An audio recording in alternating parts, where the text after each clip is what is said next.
할렐루야. 오늘 이스라엘교회 샤bat 예배에 참석하신 여러분들을 주님의 이름으로 환영합니다. 오늘은 토라 포시를 진행하기 전에 먼저 창세 때부터 드러난 유월절 양, 우리 큰 그림을 한번 먼저 보고, 그리고 오늘 토라 포시는 출애굽기 10장부터 이루어지는 유월절 양과 거기에 부과되는 여러 가지 사건과 스토리들을 한번 이렇게 전개해 보면서 큰 그림 속에 작은 그림들을 한번 보는 그러한 그 관점을 보겠습니다. 먼저 이 그림이 이렇게 보면은 아주 그림 하나에 아주 큰 그런 그 의미가 많이 이렇게 함축되어 있는데요. 우리 창세기 3장 14절, 여호와 하나님 뱀에게 이르시되 내가 이렇게 하였으니 내가 가축과 들의 모든 짐승보다 더욱 저주를 받아 배로 다니고 살아있는 동안 흙을 먹을지니라 하면서 뱀에게 판결을 내리시죠. 그리고 내가 하나님께서 너로, 즉 마귀, 옛뱀 마귀 사탄 너로 여자와 원수가 되게 하고 내 후손도 여자의 후손과 원수가 되게 하리니 여자의 후손이 내 머리를 상하게 할 것이요 너는 그의 발꿈치를 상하게 할 것이다, 이렇게 판결을 하셨어요. 그리고 이게 도대체 뭔 의미인가? 그래서 이렇게 판결의 내용이 이렇게 역사 속에 진행되면서 이렇게 가시적으로 보이는 모습으로 나타날 때까지 많이 궁금하고요. 특히 이 아담과 하와도 궁금하고, 그 다음에 하늘의 천사들도 궁금하고, 그래서 여자의 후손과 뱀의 후손이 누구일까 그래요. 천사들도 궁금한 거예요. 그래서 이 역사는 이렇게 하나님께서 범죄한 인간들을 판결하시고 또 여자의 후손과 뱀의 후손에서 판결한 내용이 이제 성취가 되면은 여자의 후손이 누가 와서 이렇게 여자의 후손의 발꿈치 상하는 이런 예언을 성취시킬까? 다음으로 뱀의 후손은 누군데 이렇게 나타날까 궁금하면서 역사를 한번 진행해 보도록 하겠습니다. 그리고 이런 모습들은 미리 예언적으로 많이 보여주셔요, 사건들을. 그게 이제 성경 전체의 구속사의 내용인데, 먼저 이렇게 판결을 받고 난 다음에 아담과 하와가 쫓겨납니다. 이렇게 에덴 동산에서 더 이상 이 에덴 동산 이 경계 안으로 하나님이 임재하시는 이 안으로 들어갈 수가 없습니다. 그래서 불칼을 든 천군 천사들이 지킨다 그러죠. 그래서 쫓겨납니다. 그러면 이때부터 이제 인류 역사의 시간이 이제 흘러가고 이거를 이제 신학적으로 이제 크로노스 시간이다. 그 다음에 여자 후손과 뱀의 후손이 역사 속에 나타나는 요 시간대를 카이로스 시간이다. 이렇게 또 뭐 저희를 한번 내려보도록 합니다. 그래서 역사의 시간이 흐르면서 아담과 하와는 그 이후로 하나님께 나아갈 때마다 하나님께서 말씀하신 대로 양을 잡아서 피를 통하여서 속죄함을 받고 그래요. 그리고 이 양의 유월절 어린 양으로 이렇게 상징되는 그러한 인물이 이제 자꾸 역사 속에 이제 드러나는 것들을 이제 볼 수가 있는데요. 아브라함 때는 좀 더 이게 구체적으로 이렇게 어린 양의 이 위치에 아브라함의 아들 이삭이 이렇게 위치함으로 점점 더 이 유월절 양에 대한 이런 계시가 점진적으로 또 확실하게 되는 이런 과정들을 보게 됩니다. 그리고 오늘 이제 토라 포션에서 주제가 되는 유월절 양, 애굽에 출애굽을 할 때 하나님께서 마지막 10번째 재앙을 예고하시면서 이스라엘 백성들에게는 어린 양을 잡아서 그 피를 문설주에 바르고 그다음에 이 문설주를 바른 집안에서 유월절 양의 고기를 불에 구워서 다 먹으라, 이렇게 지시하시는 이런 장면이 나옵니다. 자, 이후로 모세를 통하여 광야로 인도받으면서 한 40여 년 동안 이렇게 성막을 짓고 그다음에 이렇게 피 흘려 죽은 번제 제물을 불에 태우는 이런 모습으로 점점 더 이렇게 유월절 양의 역할에 대해서 이렇게 드러나는 이런 사건들이 진행되죠. 그리고 이제 그대로 이스라엘이 예루살렘을 수도로 정하면서 아주 흥왕하는 국가로, 고대 국가로서 아주 다윗과 솔로몬 시대에 엄청난 영향력을 미치는 그런 강대국이 되었을 때 예루살렘 성전산, 모리아산 성전산에 이렇게 성전을 짓고 그리고 이렇게 번제단을 짓는데, 아이러니컬하게도 이 번제단의 위치가 모리아산인데 이때로부터 1000년 전에 바로 아브라함의 아들 이삭이 이삭이 번제 제물로 드려질 뻔했던 장소가 바로 모리아산이거든요. 그래서 다 동일한 장소에서 이렇게 피 흘림의 제사가 계속되는 것을 이렇게 보게 됩니다. 자, 이후로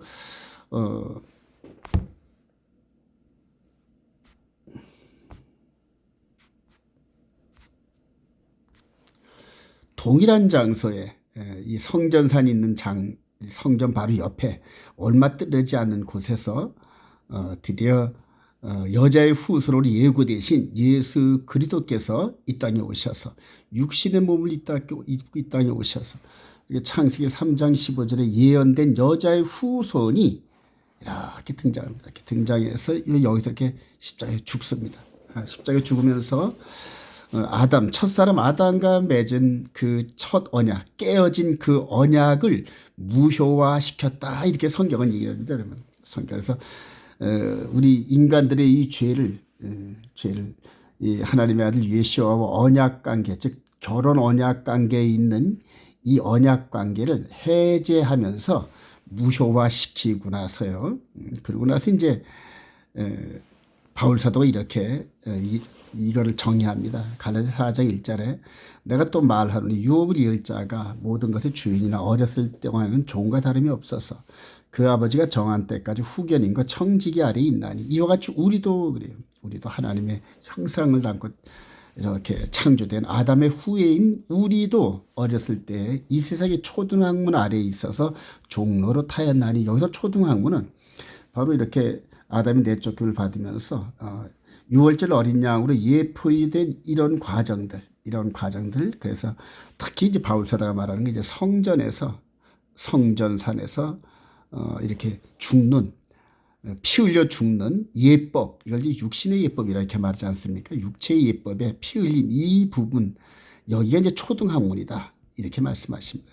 초등학문이요. 그리고 초등만 아래 이걸 또 다른 표현으로 율법 아래 매어 있다 이렇게 말씀을 하시면서 이 세상의 초등학문 아래에서 종로로 타였으니 때가 참에 드디어 하나님께서 이렇게 여자의 후손을 보내시며 약속했던 그 때가 참에 하나님이 그 아들을 보내서 여자에게서 나게 하시고 율법 아래 나게 하신 것은 율법 아래에 있는 자들을 속량하시고 죄를 속해 주시고요. 또한 우리로 아들의 명분을 얻게 하려 하심이라 이렇게 말씀을 하셨네요. 그리고 나서 이렇게 에덴 동산 저는 이 예수님께서 십자가에 죽으신 요 자리가 에덴 동산에서 지금 요 판결을 받는 요 장소다고 이렇게 좀 저는 확신합니다. 그래서 여자의 후손이 이렇게 판결을 받았던 그 장소 아담과 하와 뱀이 이렇게 재판을 받았던 바로 그 장소가 4,000년이 지난 요때 그러니까 이스라엘의 수도로 삼았던 이 예루살렘 성전산 이게 바로 그때 4,000년 전에 에덴 동산에 저는 확신하고요. 그래서 거기서 죽으셔서 그 아담과의 천연약을 무효화하고 다시 새롭게 새 언약을 맺는 겁니다. 새 언약.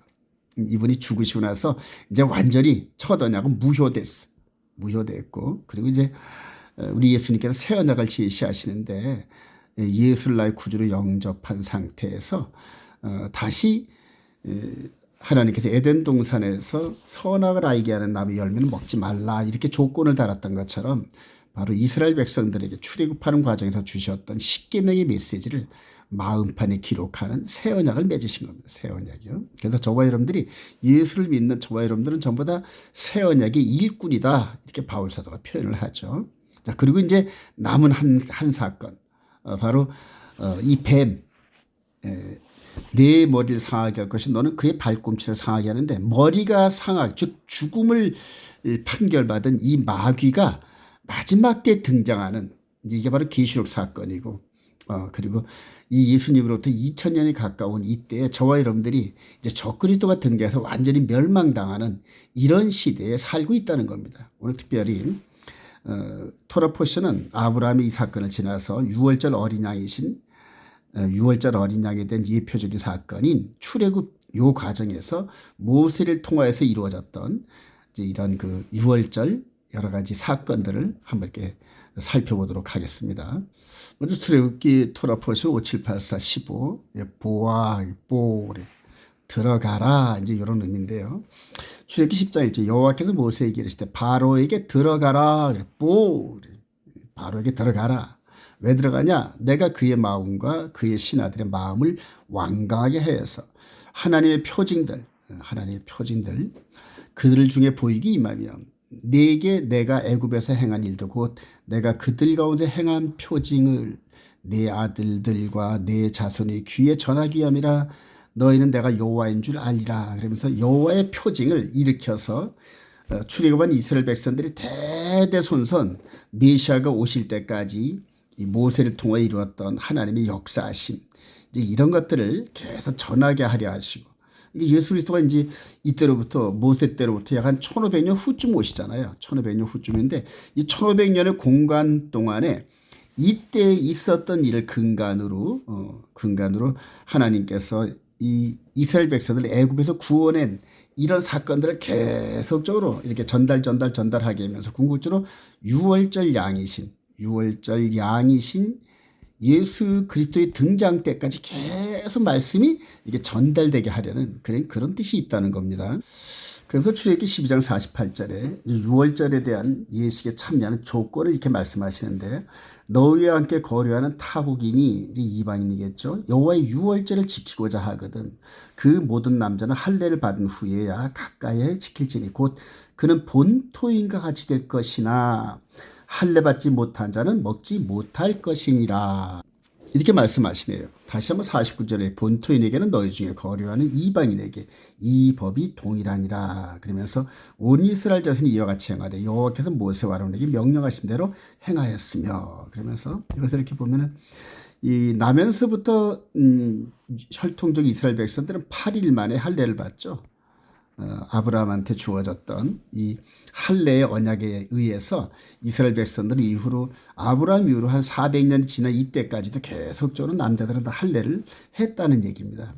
그런데 여기서 이제 출애굽을 하는데 이스라엘 백성들만 출애굽을 하는 게 아니라 이 애굽 백성들 가운데서도 원하는 백성들은 출애굽을 허락하는데 그 조건이 육신의 할례를 하라는 겁니다. 그래서 8일 만에 행했던 이스라엘 백성들의 이 할례나 나중에 성인이 되어가지고 할례를 한 이 백성들이 다 동일한 백성들, 동일한 하나님의 백성들 이렇게 삼으신다는 얘기입니다. 그래서 이스라엘과 이방이나 차별이 없다는 그런 메시지죠. 그러면서 이후로 이제 예수 그리스도 안에서 이제 이 이스라엘 백성들 아주 그냥 뭐 할례하고 지금 철저하게 율법 아래 있는 이 백성들과 그다음에 이제 아라권에 있는 백성들인데 이방인의 대표격이죠. 이 아라권인 사람들이 물론 저와 여러분들도 이제 이방인입니다. 그래서 이 이방인 출신들과 그다음에 이 혈통적 아브라함의 후손인 유대인들 간에 육신의 할례가 아닌 그리스도의 할례로 이제 하나 되게 하는 겁니다. 그래서 육의 예법이 아닌 영의 예법으로 이렇게 혈통적 이스라엘 백성들 예수를 믿어야 그리스도의 할례를 하는 거고, 그다음에 이방인들도 예수를 믿어야 그리스도 할례에 참여하면서 예수 그리스도로 말미암은 새 언약의 백성이 되는 겁니다. 그래서 바울 사도는 유대인이나 이방이나 그리스도 안에서 차별이 없다. 이제 이렇게 선언을 하죠. 그래서 오늘 이렇게 보고자 하는 포인트는 바로 육신의 할례를 통한 출애굽과 그다음에 그리스도의 할례를 통한 이 영의 예법의 출애굽, 그게 휴거라고 볼 수 있겠죠. 이 두 부분을 보이는 그림과 보이지 않는 영적 세계를 이렇게 서로 오버랩을 하면서 살펴보도록 합니다. 자, 골로새 2장 11절 그 안에서 너희가 손으로 하지 아니한 할례를 받았으니 곧 육의 몸을 벗는 것이요 그리스도의 할례이라. 너희가 세례로 그리스도와 함께 장사되고, 그래서 저와 여러분들이 예수를 나의 구주로 영접할 때 침례를 받을 때 함께 장사됐다는 표시고요. 또 죽은 자 가운데서 그를 일으키신 하나님의 역사를 믿음으로 말미암아 그 안에서 함께 일으키심을 받았느니라. 그러면서 육의 몸이 아닌 영의 몸이 그리스도와 함께 죽고 그다음에 그리스도와 함께 부활한 내적 체험, 그래요.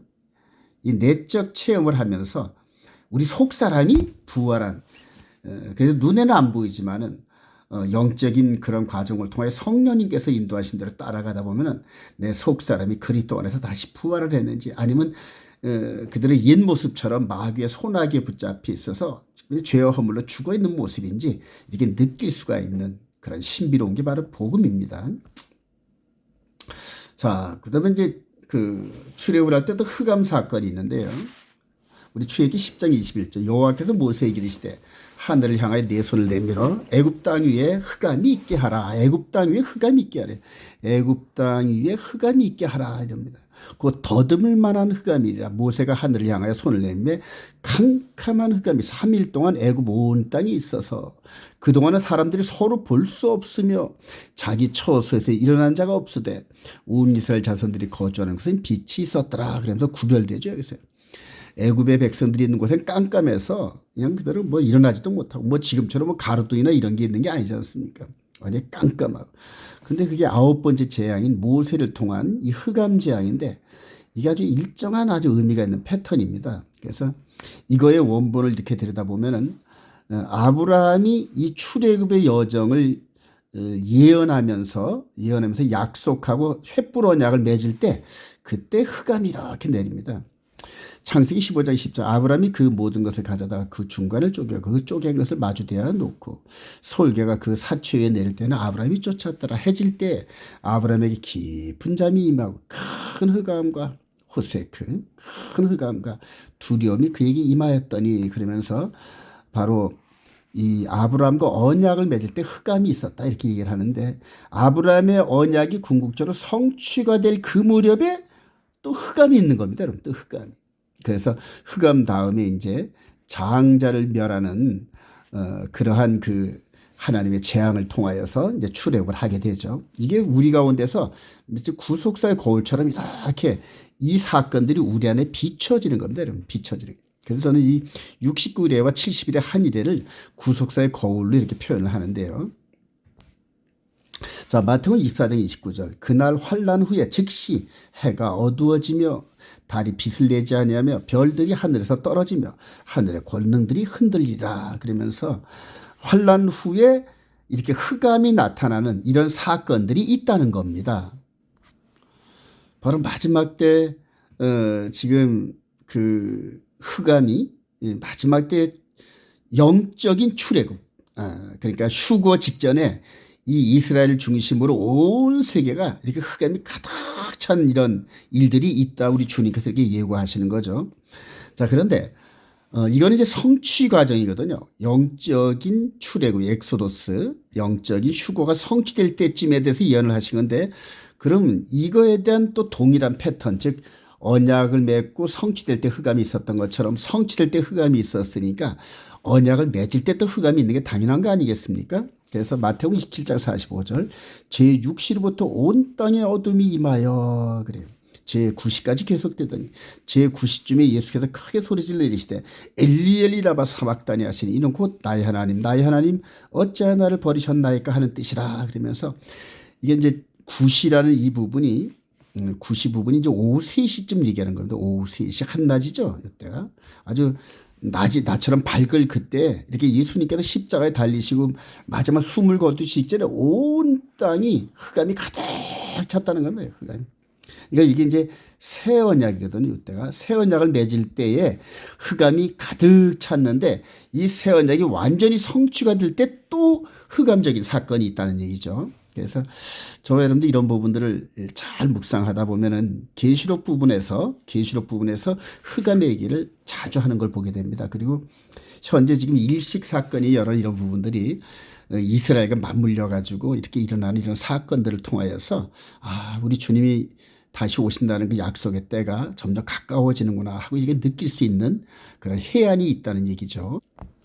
자, 계시록 6장 12절에 보니까 내가 보니 여섯째 일을 떼실 때에 큰 지진이 나며 해가 검은 털로 짠 상복같이 검어지고 달은 온통 피같이 되며 하늘의 별들이 무화과 나무가 대풍에 흔들려 설익은 열매가 떨어지는 것 같이 땅에 떨어지며. 그래서 요즘 보니까 블러드문이라는 그런 책들도 하고 2014년과 15년에 이렇게 블러드문 사건들이 여호와의 절기를 따라서 이스라엘 통화에서 이렇게 나타난 부분을 보게 돼요. 이 블러드문이라 그래가지고요. 그러니까 이런 것들이 장차 얼마 후에 나타날 그 흑암과 그다음에 핏빛같이 물드는 이 달의 사건들은 미리 이렇게 보라는 그런 뜻이 있겠죠.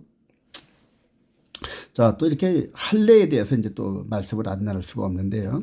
출애굽기 12장 48절에 너희와 함께 거류하는 타국인이 그래요. 유월절을 지키고자 하는 할례를 하고 그리고 나서 본토인에게나 너희 중에 거류하는 이방인에게 이 법이 동일하니라 하면서 할례를 통하여서 이렇게 같은 그 동질성 이걸 이제 온 이스라엘 그래서 이스라엘과 이방인이 연합한 이 부분을 이제 온 이스라엘 했는데 여기서 보면 1월 14일 1월 10일 날 양을 선택하고 4일 후 1월 14일 6월짜리 양을 잡거든요. 그러니까 4일간의 텀이 있는데 여기서 한번 자세히 볼까요? 이렇게 양을 6월절 양을 선택한 후에 여기 1월 14일 날 잡아서 이 피를 바르는데 피를 바르고 양의 고기를 이렇게 먹죠. 그 전에 이제 이방인이 참여하고 싶으면 이제 할례를 해야 되는데 할례하고 나면 최소 이틀 정도는 2일 정도는 꼼짝도 못 합니다.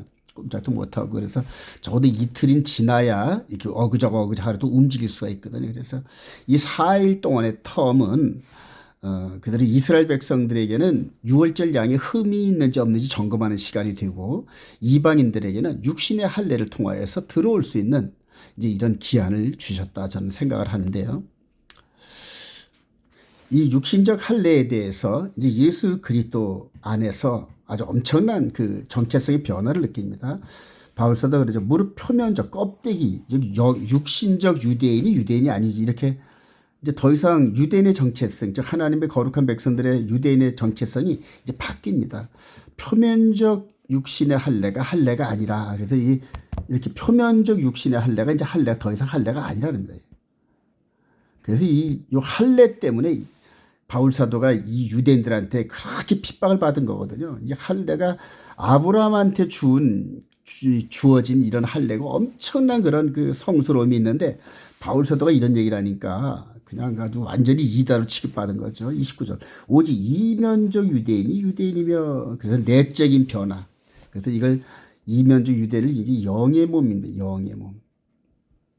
그래서 바울 사도가 고린도서 15장 그 부활절에 보면 표면적 이 부분은 이제 육신의 열매라 그러죠. 영의 열매 이렇게 해가지고 표면적 육신은 보이는 육신이고 이면적은 영의 몸으로서 우리 눈에 안 보이는 그래서 할례는 마음에 할지니 이거 굉장히 어렵죠. 할례는 마음에 한대요. 우리 눈에 안 보이는 그런 마음에 할지니 영에 있고 율법 조문에 있지 아니한 것이다. 그러면서 이 바울 사도를 통하여 구약에 보이는 예법이 보이지 않는 내적의 생명의 성령의 법으로 이렇게 변환되는 이거는 성령의 충만한 기름 부음이 없으면 도저히 이해할 수 없는 이제 그러한 그 변화죠. 자, 그러면서 바울 사도가 이렇게 예수 그리스도 안에서 십자가에 함께 죽고 함께 여기서 이제 예수를 믿는 자가 함께 죽는다. 예수와 함께. 근데 여기서 육신은 함께 죽을 수가 없으니까 이 육신 안에 있는 이 영의 몸, 마음의 세계, 이 마음을 애통하게 하고 정말 죄를 깨닫고 나도 이게 죽을 수밖에 없는 존재인데 함께 죽어주신다. 그래서 함께 죽고 그래요. 함께 장사되고 이렇게 되게 이게 완전히 죽어서 무덤 안으로 들어가는 이런 과정들이 바로 물 속에 들어가서 나는 이제 죄에 대해서 완전히 죽었다. 그리고 이렇게 나오면 다시는 죄와는 관계가 없어. 이제 그런 삶을 살겠어 하는 이런 부분들인데요. 그래서 함께 죽고 장세되고 함께 부활하는 이 내적 경험을 이 바울 사도가 말하는 거거든요. 그래서 할례는 마음에 할지니 그래서 마음, 즉 영의 몸에 할례를 한다는 이런 개념을 골로새서 2장 11절에 또 그 안에서 너희가 손으로 하지 아니한 할례를 받았으니 여기서 손으로 했지 않습니까? 이거를. 근데 이렇게 예수 그리스도 안에서 함께 죽고 장사되고 부활하는 이것은 손으로 한 할례가 아니란 얘기예요. 곧 육의 몸을 벗는 것이요 그리스도의 할례이라. 그래. 너희가 세례로 그리스도와 함께 장사되고 또 죽은 자들 가운데서 그를 일으키신 하나님의 역사를 믿음으로 말미암아 그 안에서 함께 일으키심을 받으니라 하면서 내적인 그러한 과정에서 죽고 부활하는 이런 내적 체험. 이게 밖으로는 안 보이지 않습니까? 그럼. 근데 예수와 함께 죽고 장사되는 게 너무 중요하죠. 그리고 그렇게 우리 속 사람이 장사가 되었으면은 우리 주님 오실 때 우리의 내적인 숨어 있는 속 사람이 겉으로 드러나는 부활의 영광에 참여하는, 영화로운 몸에 참여하는 이제 그런 부분들이 최종 우리 구원의 핵심이거든요. 자, 로마서 11장 25절. 형제들아, 이 신비를 너희가 모르기를 내가 원하지 아니하노니 이 신비는 이방인의 충만한 수가 들어오기까지 이스라엘의 덫을 우둔하게 된 것이라. 그리하여 온 이스라엘이 구원을 받으리라. 그래서 기독교 2000년의 기간은 이방인의 할례 기간이다, 이렇게 표현할 수 있습니다. 이방인의 할례 기간. 그래서 구약에는 1월 10일에서 이 선별해가지고 1월 14일 날 유월절 양을 잡을 때 요 4일간의 기간 가운데서 적어도 최하 이틀 정도는 육신의 할례의 그 치료 기간을 이방인들에게 주었다는 그러한 생각인데요. 여기서도 마찬가지로 이 영적인 할례, 그리스도와 할례를 이 부분을 유대인만 이렇게 하는 것이 아니라 이방인들에도 기회를 줘가지고 바울 사도는 이런 사도들을 통하여 이방인의 사도로 해서 이방인들에게 그리스도의 할례에 참여해라, 그리스도의 할례를 참여해라. 그게 바로 문인방에 피를 바르고 그다음에 양의 고기를 먹는 것처럼 예수 그리스도를 나의 구주로 영접하고 그분께서 우리에게 주신 말씀을 순종하는 이러한 그 그리스도 할례 기간, 이거를 말씀하는 거겠죠. 여기서 유월절 어린 양의 피와 살이 아주 너무 중요한데요. 우리가 여태까지 보면은 예수님의 피를 강조를 많이 했는데 더불어서 살이 함께 있다는, 피와 살, 그래요. 예수 그리스도의 피와 살인데요. 출애굽기 12장 3절. 이달 열흘에 너희 각자가 어린 양을 취할지니 각 가족들의 그 식구를 위하여 어린 양을 취하되 이달 열나흘까지 간직하였다가 해질 때 이스라엘 회중이 그 양을 잡아 그 피를, 먼저 그 피를 양을 먹을 집 좌우 문설주와 임방에 바르고 이렇게 바르라는 얘기죠. 그런데 요 안에 양의 고기를 먹을 그 집에 문설주에 바르라는 겁니다. 여기 이렇게 문 밖에 이렇게 바른다는 얘기죠. 피를요. 그리고 또 그 밤에 그 고기를 불에 구워 무교본과 쓴나물과 아울러 먹되 아침까지 남겨두지 말며 아침까지 남은 것은 곧 불사르라. 그래서 완전히 흔적이, 요 고기 흔적이 완전히 없으라는 얘기예요. 물론 다 먹으면 좋죠. 다 먹고 고기를 남김없이 다 먹으면 좋은데 혹 인원이 모자라가지고 모자라서 고기가 남을 때는 이 고기를 흔적 없이 다 불에 태우라는 얘기예요. 그래서 이렇게 유월절 양에 참석한 이 안에 고기가 완전히 소화되고 없는, 그래서 이 부분이 이제 너희는 그것을 이렇게 먹을지니 허리에 띠를 띠고 발에 신을 신고 손에 지팡이를 잡고 급히 먹으라. 나그네 곧 떠날 준비를 하는 거예요. 이게 여호와의 유월절이라.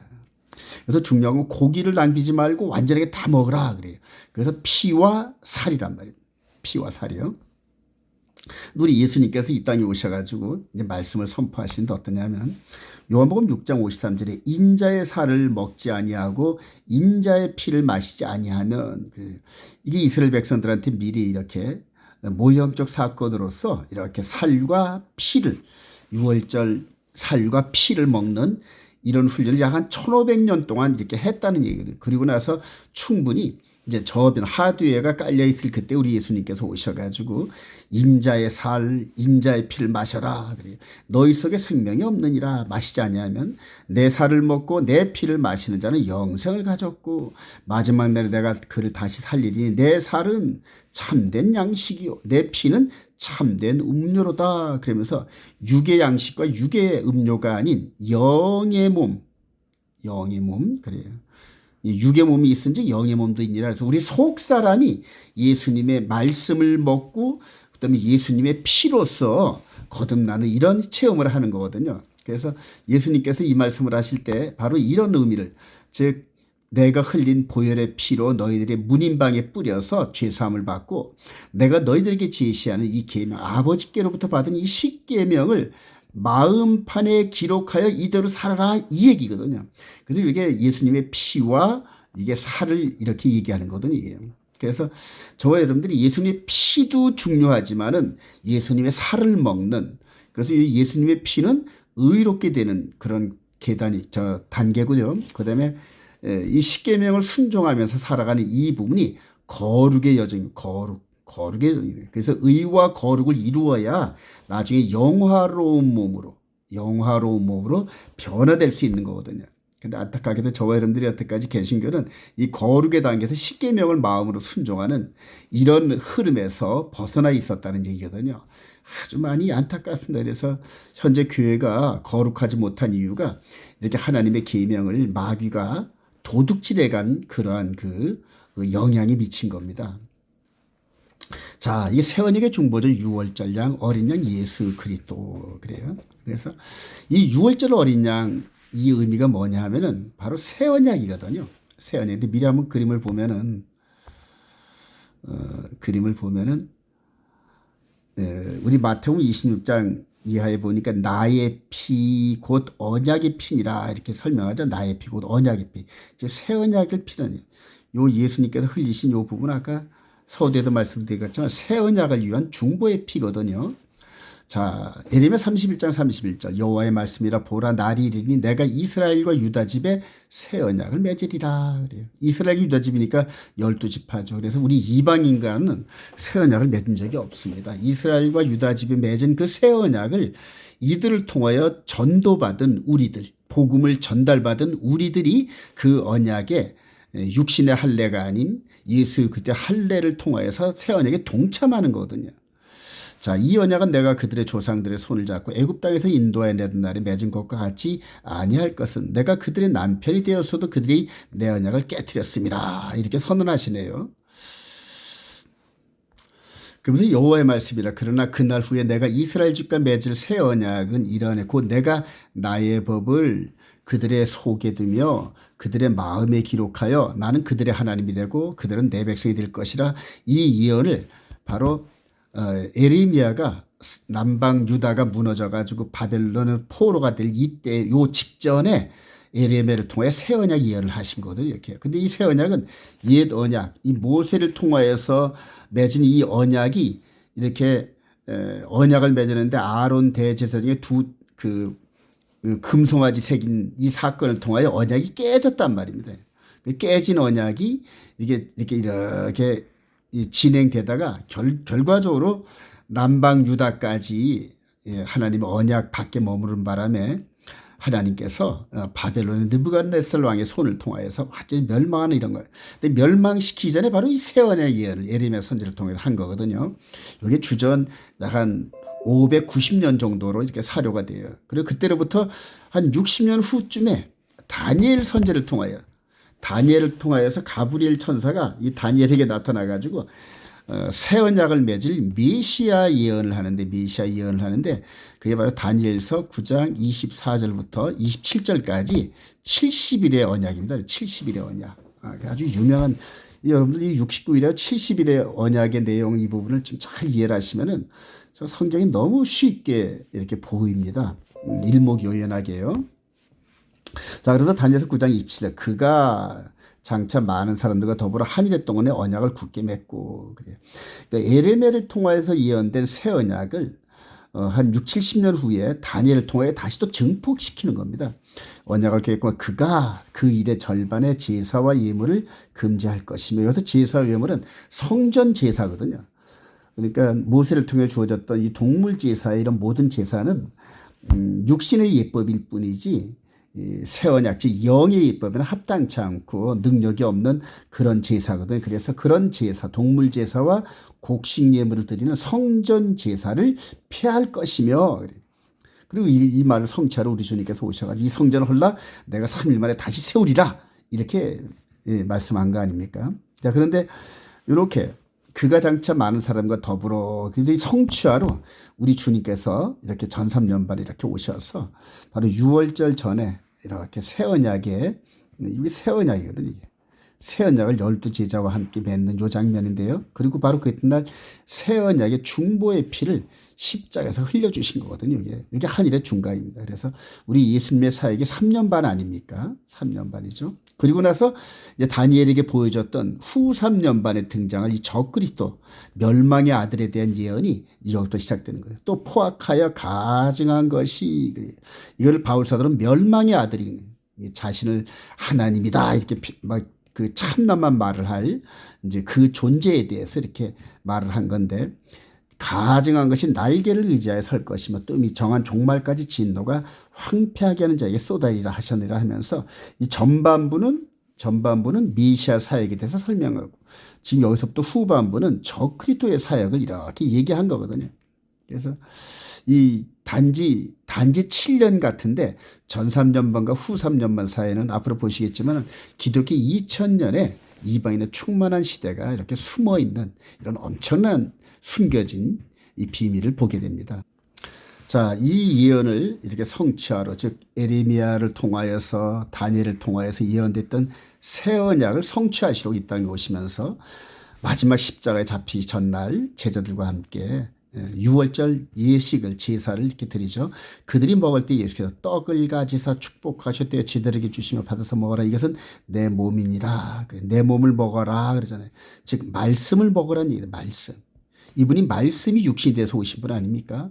또 잔을 가지사 감사기도 하시고 그들에게 주시며 이르시되 너희가 이것을 다 마시라. 이것은 죄 사함을 얻게 하려고 많은 사람을 위하여 흘리는 바 나의 피 곧 새 언약의 피니라 이렇게 말씀하시는 겁니다. 그래서 예수님께서는 전부 이전에 선제를 통해 예언되었던 그 새 언약에 대해서 성취를 하시고 그거를 근거로 해서 당신의 사역을 설명하는 거거든요.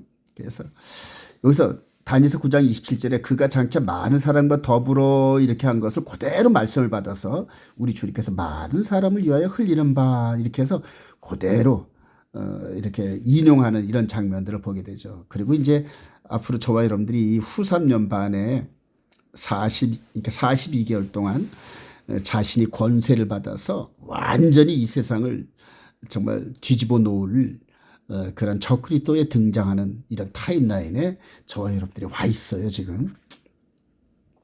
히브리서 9장 15절에 이로 말미암아 그는 새 언약의 중보자시니 이는 첫 언약 때의 범한 죄에서 속량하려고 죽으사 부르심을 입은 자로 하여금 영원한 기업의 약속을 얻게 하시라 하면서 히브리서 기자가 바로 예수 그리스도의 이 부분을 새 언약의 중보자 그래요. 그리고 이 새 언약에 대한 이 예고편이 에레미야를 통하여서 다니엘을 통해 예언된 이 부분을 성취하러 오셨고 성취하고 그리고 드디어 여자의 후손에 대한 에덴 동산의 창세기 3장 15절에 이 예언을 성취했습니다. 그럼 나머지 이제 뱀, 옛뱀, 마귀, 사탄이 머리가 깨지는 그런 사건이 있어야 되는데 예수님과 이 적그리스도 출현에는 2000년에 또 캡이 있는 거예요. 2000년의 세월이 캡이. 근데 그게 바로 저와 여러분들 이방인들을 위해서 하나님께서 예비하신 은혜의 시간이다. 지금은 구원 얻을 때요. 지금은 구원에 이를 만한 확실한 때다 그러면서 은혜의 때라는 걸 선포하는 거죠. 여기서 우리가 유념해야 할 부분이 이제 마지막 때 종말론에 대해서 엄청난 혼란이 있는데요. 특히 세대주의 관점의 종말론, 이 세대주의는 이제 전천년, 그 다음에 역사적 전천년, 세대주의 전천이 전부 다 같은 후레모거든요. 그러면서 이 종말론에 엄청난 그런 혼란을 가져옵니다. 특히 지상 천년왕국에 대한 이런 그 메시아닉 유대인들과 그리고 세대주의 관점에 있는 분들이 앞으로 우리 주님 재림하시면은 그대로 예루살렘 성전산 바로 솔로몬 성전이 있던 그 성전산에 천년왕국을 세팅하고 천년 동안 통치한다. 이제 이런 그 천년왕국론 이 부분인데 많은 분들이 이런 부분을 정확하게 말씀을 통하여 해석을 못해요. 근데 다니엘서 9장 2절을 봅시다. 이들은 그를 적그리스도로 해석합니다. 저는 이 그가를 예수 그리스도의 메시아 사이라고 해석을 했는데요. 완전 정반대죠. 그가 장차 많은 사람과 더불어 한일의 동안의 언약을 굳고 문자대로 그래서 한일에 7년 동안 언약을 굳게 맺고 그가 그 일의 절반의 제사 의무를 금지할 것이며 또 포악하여 가증한 것이 날개를 의지하여 설 것이며 또 이미 정한 종말까지 진노가 항폐하는 자에게 쏟아지라 하니라 그러면서 이들은 다니엘서 9절을 적그리스도로 해석을 했거든요. 자, 그래서 여기서 좀 그림을 좀 크게 보면은 이제 69주간들까지는 여기 이제 69일이거든요. 69일에. 그리고 나머지까지 이게 이제 70일에, 여기가 70일에, 여기가 69일이거든요, 이게. 자, 근데 메시아의 사역은 69일의 이후에 메시아가 끊어지잖아요. 그래서 이분들은 이렇게 이 69일의 이후에 십자가를 잘 놓기는 했어요. 그리고 이게 교회 시대인데 여기서 왜 7년이 나옵니까? 이게 7년이. 예. 이게 7년이 그래서 마지막 주간에 적그리스도가 이제 7년의 권세 속에서 7년 평화조약을 맺는데 적그리스도가 유대인들하고요. 평화조약. 이거 위에는 이제 우리 예수님께서 한일의 동안 언약을 굳게 맺는 이렇게 얘기를 했는데요. 자, 그럼 여기서 이들의 오류를 여기 이제 옆에 세대주의 관점을 또 좀 더 자세히 보면은 그리스도께서 공중 휴거를 하면서 전 3년반에 요 7년 환란 전에 교회가 휴거하고 그래서 이스라엘 백성들이 아닌 이방인 교회는 전부 교회에서 혼인잔치에 이렇게 참여하고 그다음에 이 유대인들은 7년 동안 적그리스도 통치 아래서 그대로 아주 뭐 거의 뭐 죽을 정도의 그런 그 고난을 겪고 있다가 이제 우리 주님 재림하시면서 이들이 이제 공중에 있는 분들과 같이 만난대. 그리고 이제 1000년 동안 이 지상에서 이제 이렇게 메시아 왕국을 이렇게 설치하고 이제 이런 그림이거든요. 근데 이게 엄청난 미혹입니다, 여러분들. 요한인데 한번 볼까요? 자, 데살로니가 후서 2장 3절 누가 어떻게 해도 너희가 미혹되지 말라. 먼저 배교하는 일이 있고 저 불법에 사는 곧 멸망의 아들이 나타나기 전에 그날이 있지 않냐. 그러니까 주님 재림은 멸망의 아들이 나타나기 전에는 주의 재림이 없다는 겁니다. 그래 그는 대적하는 자라 안티크라이스트거든요. 신이라고 불리는 모든 것과 숭배를 받는 것에 대항하여 그 위에 자기를 높이고 하나님의 성전에 앉아 자기를 하나님이라고 내세웁니다. 너희는 지금 그로하여금 그의 때에 나타나게 하려 막는 것이 있는 것을 아나니 불법의 비밀이 미 활동하였으나 지금은 그것을 막는 자가 있어 그 중에서 옮겨질 때까지 하리라. 그때에 불법 참가자가 나타나요.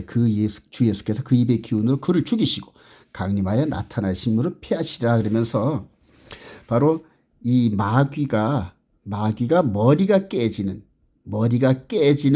그 타임라인을 주님께서 재림하실 때 하신대요. 주님께 재림하실 때. 그러니까 주님이 공중 재림을 하든지 그 다음에 지상 재림을 하든지 저는 이 공중 재림 하나로 이제 보고 있는데요. 주님이 재림하시면 이 밑에서 마귀가 죽임을 당한대요. 그리고 여기서 여자의 후손은 네 머리를 깨트릴 것이다 하는 이 예언이 우리 주님의 재림을 통하여 완전히 이루어지는 거예요. 그러니까 맨 마지막 사망이 맨 마지막에 사망한 마귀가요. 그럼 이후로는 이제 더 이상 구속의 사건이 없는 겁니다.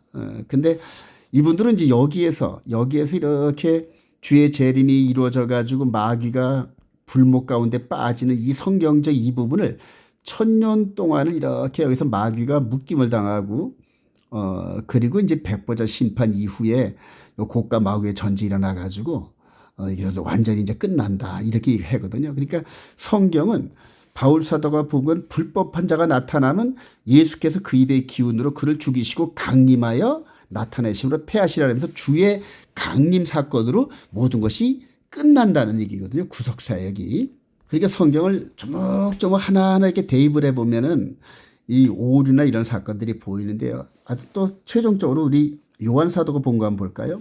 계시록 13장 4절 용이 짐승의 권세를 주므로 용에게 경배하며 짐승에 경배하려 누가 이 짐승과 같으냐. 또 짐승이 과장되고 신성모독을 말하는 입을 받고 또 42달 동안 일할 권세를 받느니라. 그래서 이 요한 사도가 이 말씀을 받을 때는 언제냐 하면은 바로 AD 100년이잖아요. 그죠? AD 100년쯤에 이때는 이제 성전이 무너졌단 말입니다. 주 70년에 성전이 무너지고 AD 100년 때쯤에 바로 이 요한 사도를 통하여 마지막 적그리스도가 등장하는 이 장면을 본 거예요. 그래서 이걸 예언하는데 얼마 동안 활동하냐면 42달, 3년 반이라는 얘기입니다. 3.5년.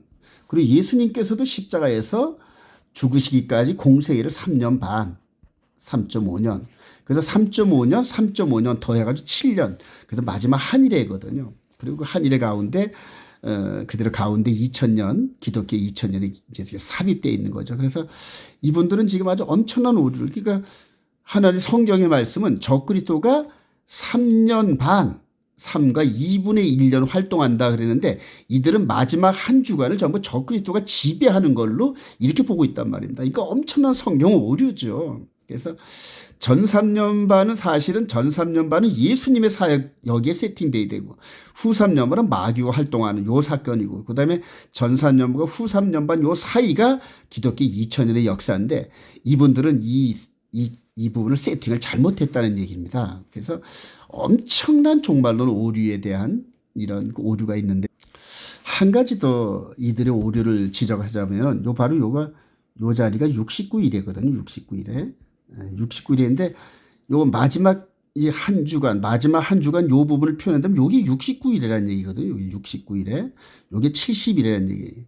그러니까 69일에가 두 개 있는 거예요. 두 개. 그리고 마지막 한 주간 한 일의 중간에 십자가 사건이 있는 건데, 이분들은 정말 이거 어떻게 이분들하고 이렇게 대화를 해야 될지 모르겠어요. 그래서 이분들이 이 부분을 그대로 세팅한다면 여기 7년 환란, 그러니까 7년이 마지막 한 일에 전에 2000년 전에 우리 예수님께서 십자가를 짊어지셨다는 이런 그림이거든요. 이건 너무 터무니없는 그림이란 말입니다. 그래서 제가 오랫동안 이 종말론과 이 치부리뿌리 토라 안에 있으면서 이렇게 종말론을 오류적으로 해석을 하다 보니까 이런 그림이 나와서 이 성경적이지 않는 천년왕국이 예루살렘 이 도성의 성읍에서 천년왕국이 있다 하는 이런 부분인데, 이게 주 포인트가 되면 이제 쫀 답이라는 데서 이렇게 쫀 답이라는 분에게서 나왔는데요. 이게 안타깝지만은 그 유대인들, 이 적그리스도 라인에 있는 유대인들, 딥스들, 일루미나이트들, 프리메이슨, 이 사람들이 전부 다 이런 패턴의 성경적 종말론을 가지고 있거든요. 그래서 이거 이제 유대인 중심의 마지막 종말론이 이게 엄청난 위험 요소를 포함되어 있고, 그 다음에 요때 이 주님의 지상 재림이 가까울 이때에 적그리스도가 등장해서 뭔가 엄청난 사건을 벌이면서 이 세상을 평안하게 만듭니다. 평안하게 만드는데, 그 평안하다 할 그럴 때에 도둑같이 내가 오리니 결단코 피하지 못하리라. 우리 데살로니가전서 5장 마지막 부분에 우리 주님의 경고가 있는데, 하여튼 마지막 때 이 적그리스도 등장과 이 잘못된 종말론이 엄청난 그런 그 혼란 속에 우리를 빠지게 하는데, 저와 여러분들이 기록된 말씀만 아주 적극적으로 아주 생명을 바쳐 믿으면서 이들을 이겨내길 소망합니다. 이제 보면 또 이 보이는 테플린이 이제 짐승의 표 이 부분과 아주 상당히 오버랩되는 이런 말씀인데요. 출애굽기 13장 6절. 이래 동안 무교병을 먹고 일곱째 날은 여호와께 절기를 지켜라. 그래요. 이래 동안에는 무교병을 먹고 유교병을 내게 보이지 아니하게 하며 내 땅에서 누룩을 내게 보이지 아니하리라. 이제 봄절기를 말하는 거거든요. 이곳으로 내 손의 기호와 내 미간의 표를 삼고 여호와의 율법이 내 입에 있게 하라. 이는 여호와께서 강하신 손으로 너를 애굽에서 인도해 내셨습니다. 해마다 절기가 되면 이 규례를 지킬지나. 그러면서 요 위의 말씀 가운데 이 이마와 그 미간 손에 여호와의 표를, 이게 테플린 요거거든요 바로. 그래서 요 이마와 이 손에 여호와의 말씀이 있게 하라, 율법이 있게 하라, 이 부분을 가지고 이 마귀도 흉내를 내서 마지막 때 자기의 표를 우리들에게 이제 세팅하려고 그러는 거죠. 근데 이 부분이 절기를 중심으로 가운데 이렇게 있단 말입니다. 그래서 이 마지막 때 이 짐승의 표 사건은 아주 그 여호와의 율법과 절기와 아주 상관관계가 큽니다. 자, 이 부분 속에서 이제 잠언 솔로몬에게 하나님 보여주신 잠언 4장 24절. 내 아들아, 내 말에 주의하면 내가 말하는 것은 네 귀를 기울이라. 그것을 내 눈에서 떠나게 하지만 내 마음 속으로 지키라. 그것은 얻는 자에게 생명이 되며 그의 온 육체의 건강이 됩니다. 무릇 지킬 만한 것 중에 더욱더 내 마음을 지키라. 생명의 근원이 이에서 남이라. 그러면서 어느덧 솔로몬은 그 배교와 연단 가운데서 이 영적인 메시지를 깨달으면서 이 테플린의 메시지가 우리 마음 안으로 들어오는 그러한 메시지인 걸 깨달았습니다.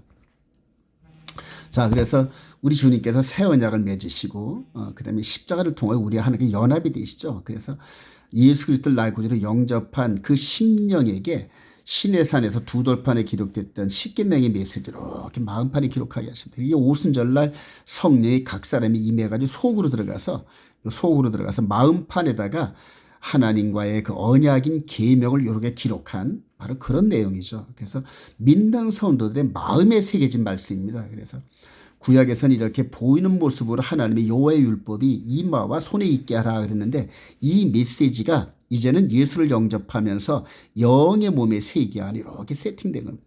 이렇게 마음에 기록된 거죠. 그래서 야고보 사도가 이것을 깨달으면서 야고보서 1장 21절에 사람이 성내는 것이 하나님의 의를 이루지 못함이라. 그러므로 모든 더러운 것과 넘친 악을 내버리고 너의 영혼을 그래요. 너의 영혼을 능히 구원할 바 마음에 심어진 말씀을 온유함으로 받으라.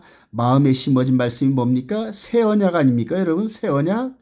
예수님께서 이렇게 맺으신 새 언약, 에레미야를 통하여서 이스라엘의 멸망 직전에 새 언약에 대한 예언, 이 부분이 이제는 마음에 심어진 거라 그러잖아요. 그러니까 여기서 이렇게 보신 것처럼 신의 산에서 이렇게 줬던 두 돌판의 메시지가 우리 마음판에 기록됐단 말이에요. 예수님의 보혈의 피에 의지해서 이 말씀을 기록하면서 우리 속 사람이 거룩의 여정을 걸어가는 거거든요. 22절 너희는 말씀을 행하는 자가 되고 그래요. 말씀을 순종하라는 얘기입니다. 그러니까 이 육신의 예쁨이 껍데기가 아닌 속 사람이 먼저 이 계명의 말씀을 순종하면서 듣기만 하고 입으로만 아멘 아멘 하는 거 해서 자신을 속이는 자가 되지 말래요. 입으로 아멘 했으면은 순종하는 거거든요. 그래서 너는 나 외에는 내게 신을 있게 하지 말지니라. 안식일을 거룩히 지키라. 탐내지 말라. 간음하지 말라. 도둑질하지 말라. 이런 이 공의로운 말씀을 우리 속 사람이 먼저 순종하면서 거룩의 여정을 걸으면서 우리 육신의 이런 모든 것들을 이기는, 지배하는, 그래서 우리가 온전히 하나님의 사람, 하나님께서 통치하시는 나라가 되고 그 다음에 백성이 되고 그 다음에 제사장이 되는 이런 사실이 현재 진행적으로 지금 이루어져 가고 있는 것을 우리가 정말로 유념해야 됩니다. 자, 이제 드디어 마지막 후 3년반에 이제 기다리고 있었던 이 마귀가, 이 천사를 가장한 이 마귀가 자기 이름이 666이거든요. 666. 적그리 3년반 미혹이 이제 우리를 기다리고 있어요. 이렇게. 이게 후 3년반입니다, 여러분. 후 3년반. 그리고 이게 전 3년반. 여기 숨어 있는 기독교 2000년의 역사, 이 부분을 정확히 볼 수 있는 눈을 가져야 됩니다. 자, 계시록 13장 6절에 16절에 그가 모든 자 곧 작은 자나 자유나 종들에게 그 오른손이나 이마에 표를 받게 하고 여기 미간에 표를 받게 하고 손에 이렇게 똑같이 흉내내는 거예요. 지금 하나님을요. 오른손에는 이마에 표를 받게 하고 누구든지 이 표를 가진 자 외에는 매매를 못하게 하리. 이 표는 곧 짐승의 이름이나 그 이름의 수라. 총명한 자는 그 짐승의 수를 세어보라. 그것은 사람의 수니 그의 수는 666이니라. 그러면서 히브리어로 파싱해가지고 그 이름이 그 이름의 수값이 666이 되는 존재가 이 적그리스도가 곧 등장을 합니다. 어디서? 예루살렘 성전산에서 여러분. 그래서 저와 여러분들이 이제 그 시대에 살고 있다는 사실을 굳게 유념하시길 소망합니다. 이제 결론입니다. 결론, 적그리스도와 싸워 승리하는 성도들이다, 이렇게 제목을 정했는데요. 자, 이 양쪽 전 3년반 무대가 이렇게 성전산입니다. 여기에서 우리 예수님이 사역을 하셨고, 그 다음에 이제 후 3년반이 다가오는 이때 이 모스크, 그때는 AD 한 700년, 한 800년쯤에 세워진 이 모스크, 이슬람의 모스크가 현재 있습니다. 이게 이제 이스라엘 성전산이거든요.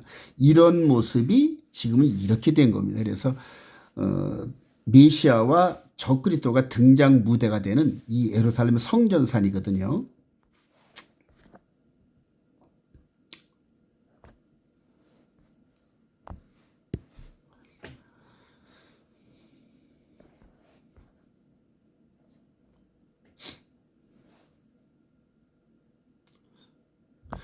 그러면서 바로 AD 50년, 60년 요때를 해가지고 바울 사도를 통하여 이방인 전도가 시작되죠. 그리고 이방인 시대가 열리는데 어느덧 2000년의 세월이 흘렀어요. 자, 성전은 그때 어떻게 됐습니까? AD 70년에 이미 성전이 함락됐어요. 이 성전이 완전히 함락돼가지고 초토화가 돼가지고 지금 현재까지 이 예루살렘 성전산의 이 모습은 아주 황폐해졌죠. 이제 1948년도 이스라엘이 독립하면서 어느 정도 복구가 됐지만은 그 1900년 동안은 사람이 살지 않는 듯한 그런 황무한 곳이 된 곳이 바로 예루살렘 성전. 그동안은 이방인들에게 복음이 증거되는 때입니다. 그래서 이방인들은 충만한 세대고 이스라엘 백성들에게는 황무한 황폐함이 이렇게 계속되는 그런 시대라고 다니엘에서 예언을 했지 않습니까? 자, 그런데 어느덧 지금 우리 시대에 이제 보면 이 뉴스 이제 작년하고 올해 이렇게 나타나는데 요 붉은 송아지, 요걸 이제 하이퍼라 그러거든요.